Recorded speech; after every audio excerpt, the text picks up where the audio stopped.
남성 중창단 아주 어려운 곡을 잘 소화시켰습니다. 앞으로 계속 하시면 양평의 대표 주자가 될 것 같습니다. 감사합니다. 오늘 말씀은 3장부터 시작된 긴 말씀입니다. 어느 사건이 하나 일어나서 그것을 배경으로 되어진 것인데, 우리가 잘 아는 대로 태생적 안진뱅이를 고친 사건으로부터 시작된 이야기입니다. 그런데 이제 이것이 문제가 일어난 거죠. 근데 이제 문제가 일어나는 것은 관점이 서로 다르기 때문에 그렇습니다. 이 당시에 이제 종교 지도자들은 기적에 초점이 있었습니다. 그러나 이것을 고친 베드로와 요한 사도들은 기적에 초점이 있었던 것이 아니고 표적에 초점이 있었습니다. 이제 그러니까 우리가 오늘 이 말씀을 볼 때 성경의 대부분의 말씀입니다. 예수님을 둘러싸고 일어나는 모든 기적들을 우리가 볼 때 그 기적 자체에다가 이렇게 주목을 하면 오해가 생깁니다. 그 기적 말고 표적에 초점을 맞춰야 됩니다. 뭐 기적과 표적이 무슨 차이가 있는가? 그것은 이렇습니다. 만약 우리가 기적에 초점을 맞추면요, 우리와는 별로 상관없는 이야기처럼 들리게 됩니다. 기적은 말 그대로 기적입니다. 누구에게나 일어나는 건 기적이 아닙니다. 누구에게나 일어나는 건 일상입니다. 기적은 뭐냐면 나에게는 안 일어나는 게 기적입니다. 그러니까 그 기적에 초점을 맞추면 뭐 그 별로 나랑 상관이 없는 이야기처럼 됩니다. 그러면 표적이라는 건 무엇인가? 표적은 예수님이 오늘 더 이상 가시적으로 보이는 분이 아니지 않습니까? 이 땅의 사람이 아닙니다. 그런데 그 일을 통해서 그분이 여전히 이 땅에서 활동하고 계시다는 그것을 보기 위함인 것입니다. 초기의 교회에 예수님을 쫓던 사도들도 그 점에 매우 관심이 있었던 것입니다. 무슨 뭐 위대한 일이 일어나고 그런 게 아니고, 그분이 우리를 떠나갔어요. 예수님께서 이 땅에 계실 때도요, 여러 번 떠나기 전에 자꾸 떠나간다고 얘기를 하셨어요. 자꾸. 가끔 이제 인물들이 나 사임한다 이런 소리 하잖아요. 그러면 이제 겁먹는 거죠. 우린 그분을 믿고 쫓았는데 사임한다? 예수님이 가시기 전에 계속 떠난다고 얘기하셨어요. 그런데 겁을 먹을 때 다른 대안을 얘기하셨습니다. 내가 가지만 그냥 가는 거 아닙니다. 다 대안을 마련하니까 오히려 내가 가는 것이 더 유익하다, 이런 말씀을 하셨습니다. 그리고 예수님께서 또 부활하시고 승천하신 후에도요, 승천하시면서 똑같은 얘기를 하셨습니다. 내가 세상 끝날까지 너희와 함께 하리라. 그래서 그들은 보이지 않는 그분이 이제 보이지 않아요. 가시오로 없어졌어요, 그분이. 그런데 그분이 약속하신 그것이 어떤 식으로 그게 이제 실현되는가에 대해서 관심이 많았던 것이죠. 사도행전은 그런 표적들이 아주 많습니다. 사도행전에 갖가지 이제 기사와 이적이 있는데 거기에서 드러내고자 하는 표적을 보라는 거였어요. 그래서 우리가 이제 기대하는 바는, 성경에서 기대하는 바는 예수님이 오늘 이 시대에 우리의 교회 그리고 나의 생애에 어떤 식으로 개입하시고 계시는지에 대한 것입니다. 그리고 또 오늘 우리가 믿는 예수님이 어떤 경로를 통해서 어떤 사람들을 통해서 우리에게 전해지는지, 그것이 우리에게 관심거리입니다. 예수님은 당신 자신을 드러내시는데 끊임없이 당신 자신을 드러내십니다. 그런데 당신의 사람들을 통해서 드러내십니다. 그리고 그 예수님을 드러내시는 그 사람들의 특징이 뭐냐면 귀가 죽지 않고 매우 당당하다는 것입니다. 그래서 오늘 말씀 제목을 귀가 죽지 않는 예수님의 사람들, 이렇게 잡아봤습니다. 오늘 본문에 나타난 대표적인 인물이 베드로와 요한입니다. 그들은 스승을 잃어버렸습니다. 스승을 잃어버린 사람들이었습니다. 예수님과 더불어 함께했던 세월들을 추억으로 남겨두고 그들은 유대 관습에 따라서 성전을 오가면서 신앙생활을 했습니다. 예수님이 가시네 즉각적으로 교회가 생긴 건 아닙니다. 예수님 떠나갔어요. 근데 이들은 또 신앙생활을 유지해야 되니까 그냥 그들이 해왔던 전통대로 이제 성전에 오르내리면서 유대교 그 전통에 따라서 신앙생활을 했던 것이죠. 그래서 이제 그 당시에 경건한 사람들의 방식대로 하루에 3번 성전에 나가면서 기도를 드리곤 했습니다. 근데 사실 베드로와 요한은 성전에서 다른 사람들과 함께 섞여서 기도하고 예배할 수 있는 그런 처지의 사람들이 아닙니다. 유대 사회가 떠들썩하게 한바탕 소란을 피웠던 바로 그 예수의 사람들이었기 때문에 그렇습니다. 그 성전의 중심 인물들은 예수를 따르는 그 무리들을 잘 파악하고 있었습니다. 그 중에서 베드로와 요한은 예수님을 따르던 핵심 인물들입니다. 그러니 알만한 사람들은 다 알아볼 수 있는 사람입니다. 성경이 증언한 바대로 베드로는요, 특별히 아주 주목을 받지 않는 여종, 성경에 여종이라고 나와 있어요. 대제사장의 여종에게도 알려졌습니다. 그래서 어느 날 저녁에 예수님이 이제 신문 받는 그 자리에 베드로가 등장하면서 그걸 끼웃거리다가 보다가 그만 그 여종에게 들켰습니다. 너도 바로 그 사람과 함께한 사람 아니야? 그래서 거기에 발각이 난 거죠. 그래서 결정적으로 예수님을 배반하는 사건이 벌어집니다. 그 여종이 알아보지만 않았더라면 베드로에게 이런 비극적인 일은 안 벌어졌을 거예요. 그런데 이 부분을 사복음서가 모두 다 증언을 합니다. 이런 일들이 베드로에게 있었단다. 그러면 예수님과 함께 했던 핵심적 인물들이 대충 알만한 사람들은 다 알려졌다는 얘기입니다. 그래서 그들은 예수님이 돌아가신 후에 도망가든지 숨죽여 살았던 사람들입니다. 그런데요, 그들이요, 예수님이 승천하신 후에 그들의 행보는 매우 담대해졌습니다. 그들은 자신의 정체가 대중들에게 알려지든지 상관하지 않고 그들 속으로 깊게 들어갔습니다. 그런데 의도가 있었던 거예요. 그들은 자신들을 통해서 이제 가시권에서 벗어난 그 예수님이 어떻게 활동하시는지를 한번 보자, 이런 마음으로 이제 그렇게 행보를 하기 시작한 거죠. 이제 그런 사건이 바로 사도행전 3장 1절에서 10절에 벌어집니다. 그 사건을 가지고 오늘 종교 지도들과 예수님 그 제자들과 한바탕 이제 논란거리가 된 거죠.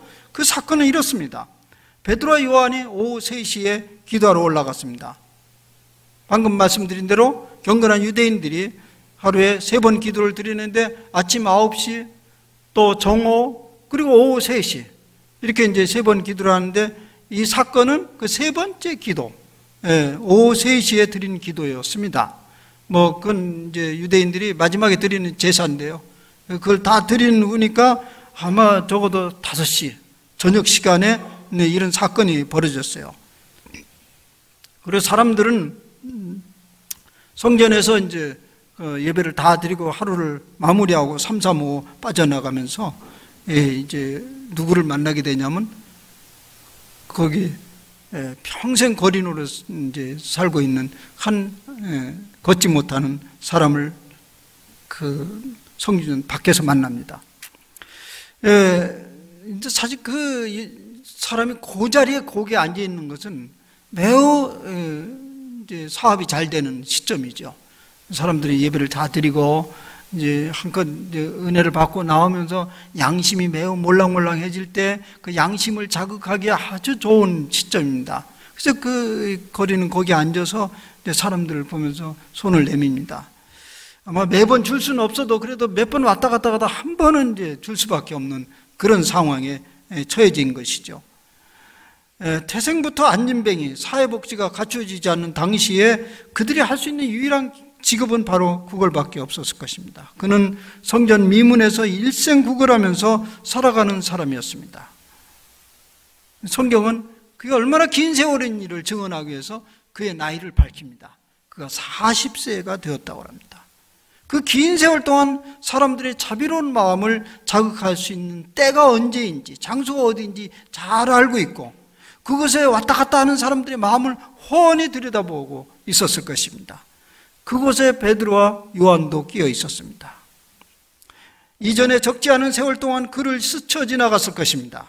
그런데 그날은 베드로와 요한도 그냥 지나갈 수 없을 만큼 그 사람의 강렬한 눈망울과 부딪혔습니다.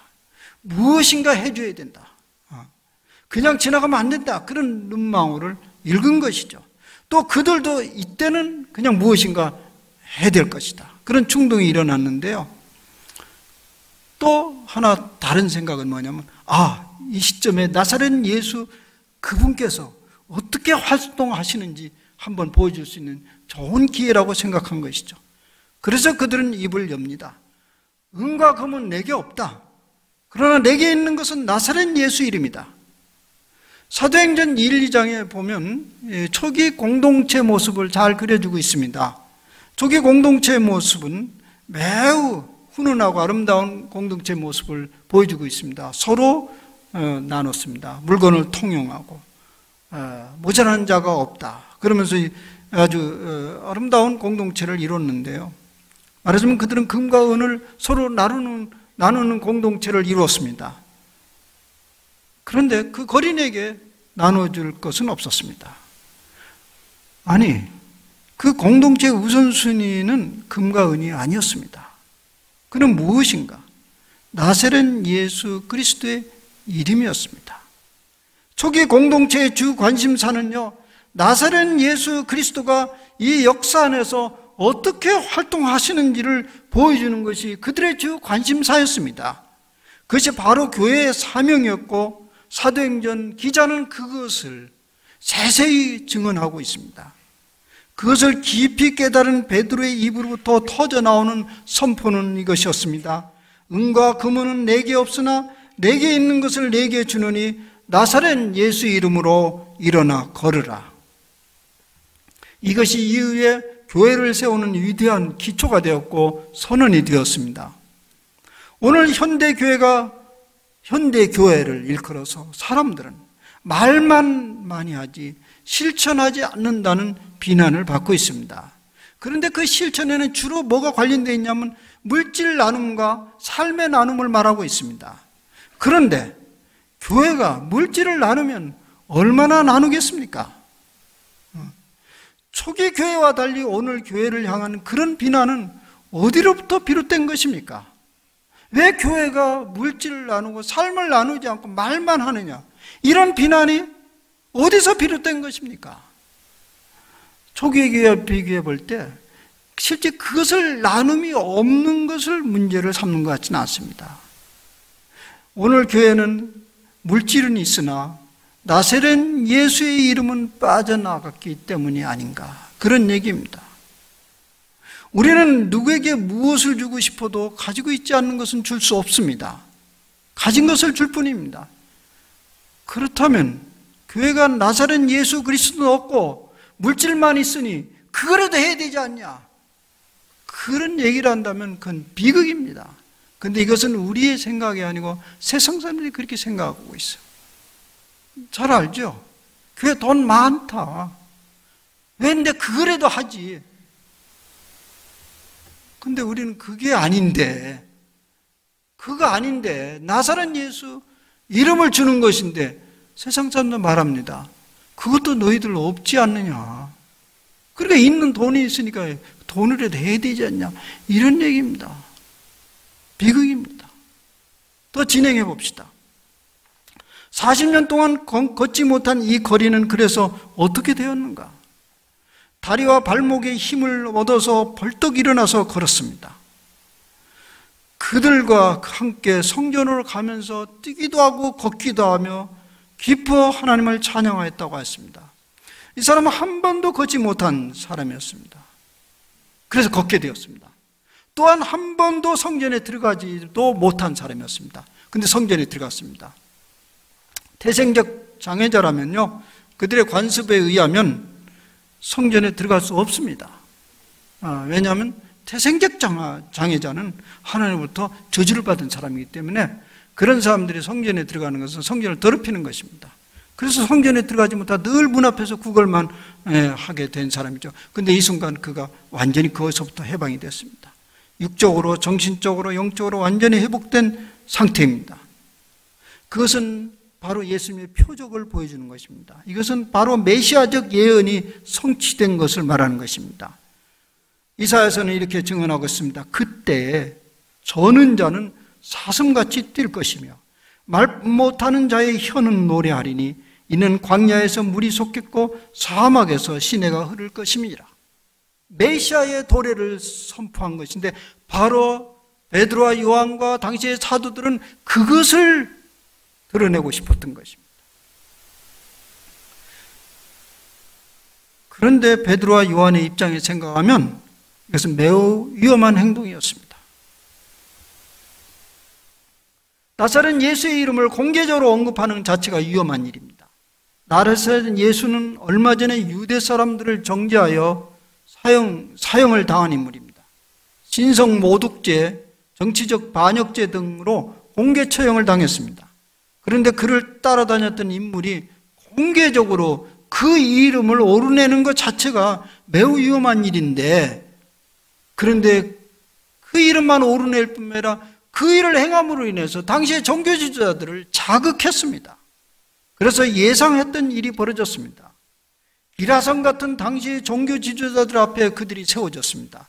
본문은 그것을 매우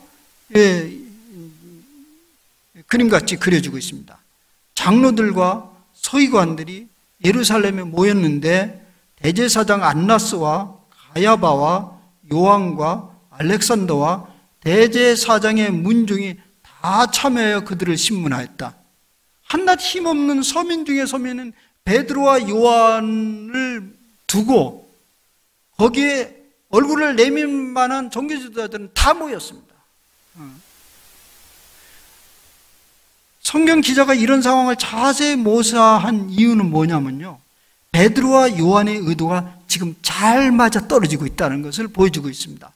그때 이제 오늘 이 현장에서 활동하시는 나사렛 예수 그분이 누구인지를 보여주려고 계획했던 건데 아주 잘 맞아 떨어졌습니다. 모든 지도자들이 다 모여서 호들갑을 떨면서 야단을 하고 있었습니다. 그런데 그들은, 그 종교 지도자들은 사도들의 의도를 아는지 모르는지 어처구니 없는 질문을 합니다. 도대체 너희는 무슨 권위로 누구의 이름으로 이 일을 행하였느냐? 베드로가 증언한 대로 우리가 병자에게 착한 일을 했는데 무슨 권위가 필요하고 누구 이름이 필요하지 않냐? 그게 뭐가 중요한 거냐? 누구 이름이면 안 됩니까? 이런 질문이에요. 성경에 답은 안 나오지만 저는 그걸 봅니다. 예, 누구 이름은 안 되는 이름이 있지. 안 되는 이름이 뭐죠? 나사렛 예수 이름은 안 되지. 왜냐하면 그의 이름은 그들의 전통에 위배되는 사람이기 때문에 그렇습니다. 그래서 베드로와 요한은 그야말로 위기를 맞았습니다. 그런 일을 하려면 조용히 하지 이렇게 공개적으로 해야 될 이유가 무엇인가? 이유가 있죠. 보이지 않지만 여전히 나사렛 예수 그리스도께서 활동하고 계심을 공개적으로 보여줘야 하기 때문에 그렇습니다. 그러니 그들은 조금도 주눅들 필요가 없었습니다. 그들의 목표가 지금 차근차근 달성되고 있기 때문에 그렇습니다. 나사렛 예수 그분이 지금 이곳에서 활동하고 계시니 무엇을 두려워하고 무엇을 더 바라리요? 그 의도를 모르는 종교 지도자들은 그들의 위풍당당함에 놀라고 있었습니다. 13절에서 그걸 자세히 묘사하고 있습니다. 그들이 베드로와 요한이 담대하게 말함을 보고 그들을 본래 학문 없는 범인으로 알았다가 무식한 사람으로 알았다가 이상히 여기며 또 전에 예수와 함께 있는 줄도 알고, 아까 얘기했잖아요. 저들이 예수 무리라는 걸 다 알았어요. 알고 또 병 나은 사람이 그들과 함께 서 있는 것을 보고 비난할 말이 없는지라. 돌아가서 자세히 묘사해보세요. 당시의 상황이 얼마나 이렇게 재미있게 돌아가는지. 이 말에는 다양한 의미가 포함되어 있습니다. 그들은 그 기라상 같은 종교 지도들 앞에서 귀가 죽어야 할 사람들이 아닙니다. 그런데 사실은 죽어야 될 사람들이죠. 왜냐하면 무식한 사람들이기 때문에. 그리고 그들은 이제 유식한 사람들에 의해서 정죄를 당하고 예수님과 같은 모욕을 치를 수밖에 없기 때문에 귀가 죽어야 됩니다. 그런데 저렇게 무식하고 학문이 없는 사람들이 무엇을 믿고 저렇게 당당하고 귀가 죽지 않는다는 말입니까? 그 이유를 계속해서 성서는 말합니다. 그들이 전에 예수와 함께 있는 사람들이었습니다. 그래, 전에 있었어. 그런데 지금은 그들을 보기에 지금도 예수와 그들이 함께 있었어요. 왜냐하면 그 병든 자가 나아서 그 옆에 있기 때문에. 이것이 이제 성경이 증언하는 것입니다. 우리 또로 그걸 보라는 겁니다. 그러니 저들이 무엇 때문에 주눅을 드는 것입니까? 마침내 그들이 놀라서 그들을 비난할 말이 없는지라 손 들어버렸어요. 그들의 당당함과 기죽지 않는 태도에 대해서 손을 들어버렸어요. 그 다음에 이야기는 계속 진행됩니다. 저들을 그냥 내보내자. 그 대신 다시금 입 벌리지 마라. 나사렛 예수 이름을. 그러고 조용히 나가면 되는데 거기다 또 막 대들어요. 내가 너희들 말을 듣는 게 옳으냐, 살아계신 하나님 말을 듣는 게 옳으냐 그러면서 아주 유연하게 빠져나가는 모습을 봅니다. 이 누가가 사도행전을 기록하면서 얼마나 이걸 보면서 통쾌하게 기록을 했겠습니까? 오고 오는 사람들이 이걸 잘 보고 이제 그 다음에 여러분도 그런 고백을 하라는 얘기입니다. 그들의 당당함은 무모함이나 공명심이 아니었습니다. 이유가 분명히 있었습니다. 그들의 입에서 그 이유를 이렇게 쏟아내고 있습니다.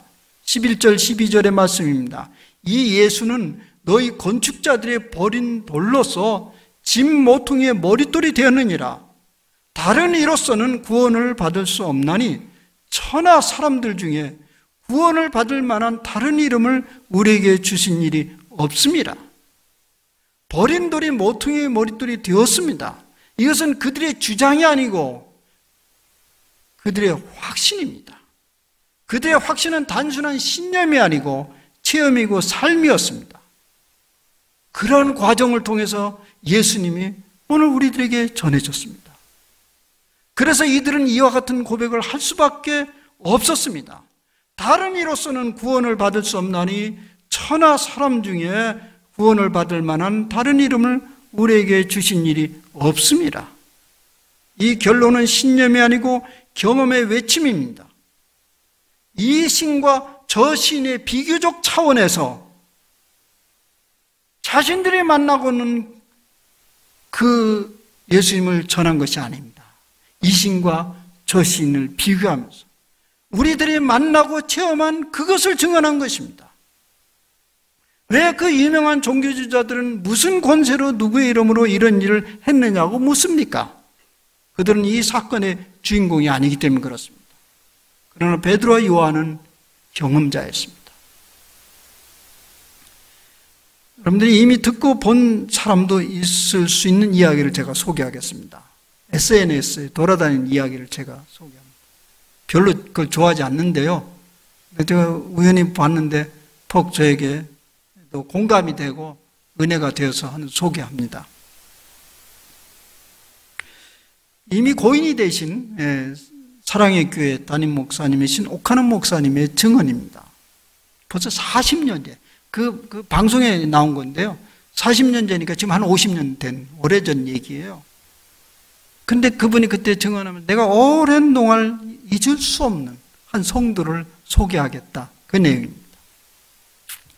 사랑의 교회를 개척하면서 막 30여 명 정도 모이는 초기 시절이었다고 합니다.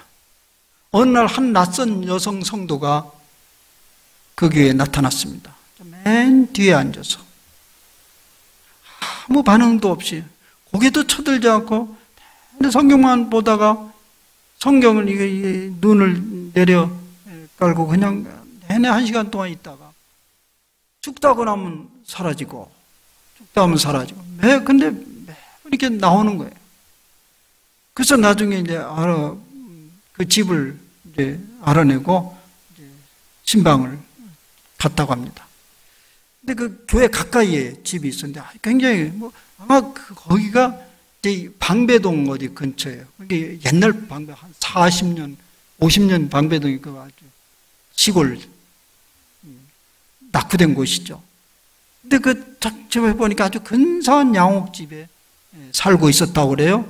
그래서 이제 초인종 떨렁 누르고 보니까 그 옛날에 문이 자동으로 주르르 열리더라고요. 그리고 딱 열려 보니까 아주 잘 가꾸어진 잔디 마당이 있고 그걸 가로질러서 딱 위를 보니까 그 여인이 베란다 위쪽에서 그 목사님을 맞이하고 있었다고 합니다. 그래서 이제 계단을 올라와서 이제 앉아서 얘기를 하는데 그냥 문턱에 앉아서 얘기를 하는데 사실은 내가 이 집 주인 하나님 아니고 가정부라고. 말하면 그때는 식모라고 했다. 식모라고. 그래서 방 안도 못 들어가고 그냥 문턱에 앉아서 이제 신방을 봤는데 처처지종 자기 생애를 쭉 늘어놓더래요. 근데 그 생애를 제가 들어보니까 제가 많이 듣던 얘기입니다. 제가 이제 이민교회 오랫동안 있었기 때문에 거기에 그 슬픈 이야기들하고 아주 비슷한 이야기들인데 뭐 일찍 저 시골, 저 남쪽에 시골 가난한 집에서 태어나서 또 뭐 그렇게 그런 집이 편안한 집안이 아니기 때문에 공부도 못하고 그냥 어릴 때부터 나 집을 나와서 전전긍긍 하면서 이 집 저 집 다니다가 어느 날 그냥 어떤 남자와 만나서 결혼을 했는데 오래 가지 못하고 그것도 깨졌다고 합니다. 그러던 어느 날 자신의 삶을 비관하고 나는 도무지 누구한테 사랑받을 자격이 없다. 그렇게 비관하면서 양잿물을 마시고 자살을 시도했습니다. 근데 가까스로 목숨을 건졌는데 이 식도가 다 녹아 없어져서 현재는 식도가 없는 상태로 여기 이제 위하고 연결시킨 그것으로 겨우 죽만 먹고 약에 의존하면서 살아가고 있는 사람입니다. 그런데 그녀가 어느 날 부엌에서 일을 하다가 라디오를 이렇게 틀었는데 우연히 잡힌 방송이 극동방송이었고 거기에서 마구 흘러나오는 소리가 당신은 여전히 사랑받을 수 있고 사랑하는 분이 있다. 그분이 바로 예수 그리스도시다. 이 소리가 귀에 팍 들으면서 그 말씀이 그녀의 폐부를 파고들었다고 합니다. 그 후로 24시간 그 극동방송을 틀어놓고 신앙생활을 했습니다. 어디 뭐 나와서 돌아다니는 형편이 안 되니까. 그러다가 마침내 그 집 앞에 그 사랑의 교회가 생겨가지고 그래서 그 교회에 지금 나오고 있느라고. 근데 그 목사님의 그 입에서 나오시는 말씀은 참 생겨도 그렇게 못생긴 여자가 있을까? 그런 인물이었대요. 그런데 그 얼굴을 바라보니 얼마나 평온하고 안정되어 있는 얼굴인지. 그 이후 사랑의 교회는 머지않아서 강남 한복판으로 이사를 갔다 그래요. 거기 강남 한복판 옛날에 있던 교회 어디죠? 강남 한복판이죠? 이사를 갔니 머지않아 그 강남 한복판에 만화님들이 모여들어서 짧은 시간에 300명의 교회가 됐고 그러는 과정에 옛날에 방배동에 있던 교인들은 그들과 문화적으로 맞질 않아서 다 떠나고 말았대요. 근데 유일하게 남은 사람은 그 여자였다고 그래요. 근데 그 여자는 그야말로 강남의 당시에 그 여자라고 비교하면 기라성 같은 만화님들 그 속에 끼어서 조금도 귀를 죽지 않고 열심히 이런저런 일에 봉사를 하면서 끝까지 떠나지 않고 그 교회를 섬기고 있었다고 그래요. 그런데 어느 날 그녀가 몸이 좋지 않잖아요. 병원에 갔다가 돌아오면서 목사님에게 전화를 했다고 그래요. 목사님 오늘 집에 좀 방문을 하고 싶다고, 목사님 보고 싶다고. 오시라고. 오더니 잠깐 얘기하고 이제 피곤하다고 그래서 옆방에 좀 쉬라고. 그래서 잠깐 쉬는데 그 사모님이 이 집사님이 이상하다고 보니까 숨을 막 넘기고 있더래요. 그래서 목사님이 그 품에 안고 임종을 시켰다고 그래요. 물론 그렇게 해서 세상을 갔으니 잊어지겠어요? 그런데 저는 주목하는 것은 그 여자가 기죽지 않았어요. 당당했어요. 베드로와 요한도, 그 여자도 예수님은 그 안에서 새 사람으로 태어났습니다. 누구에게도 주눅들 이유도 없습니다. 무슨 일 때문에 낙심할 일도 없은 것입니다. 이미 새로운 생명을 주신 가장 귀한 그 이름 나사렛 예수님과 여기서부터 살기 시작한 것입니다. 무엇을 두려워하겠습니까? 혹 두려워할 일이 있으면 그때가 바로 나사렛 예수 그분의 활동하심을 보여줄 좋은 기회가 됩니. 그 또한 주눅들 이유가 없었던 것이죠. 사랑하는 여러분, 기왕에 우리가 나사렛 예수 그리스도를 믿고 따르는 사람입니다. 기죽지 말고 담대하게 그분을 증거하면서 그분과 더불어 남은 생애를 사시기를 기원합니다. 기도합시다. 자비하신 주여, 가장 귀한 나사렛 예수 그분 때문에 지난 역사가 뒤바뀌었습니다. 그것을 증언하는 소수의 사람들의 기죽지 않는 행보가 엄청난 역사를 이루었습니다. 그로 인해서 오늘 저희들이 그 나사렛 예수 이름을 받았습니다. 그를 믿는 사람들이 되었습니다. 그런데 잘못 오늘 교회들은 그 이름을 점점 상실해 가고 있습니다. 그래서 주눅듭니다. 예수쟁이라는 소리를 들으면 우리는 주눅듭니다. 증언할 수 없게 되었습니다. 오늘 다시금 베드로와 요한의 증언을 주님 듣습니다. 주님, 그 여인처럼 우리 마음속에 나사렛 예수 이름이 패부 깊숙이 파고들게 하옵소서. 그래서 그 이름으로 당당하게 살아가게 하시고 그 이름을 증언하며 사는 저희들이 남은 생애가 되게 하옵시고 이 땅에서 나사렛 예수 그분과 더불어서 삶이 시작되는 저희 남은 생애가 되게 하여 주시옵소서. 예수님의 이름으로 기도하옵나이다. 아멘.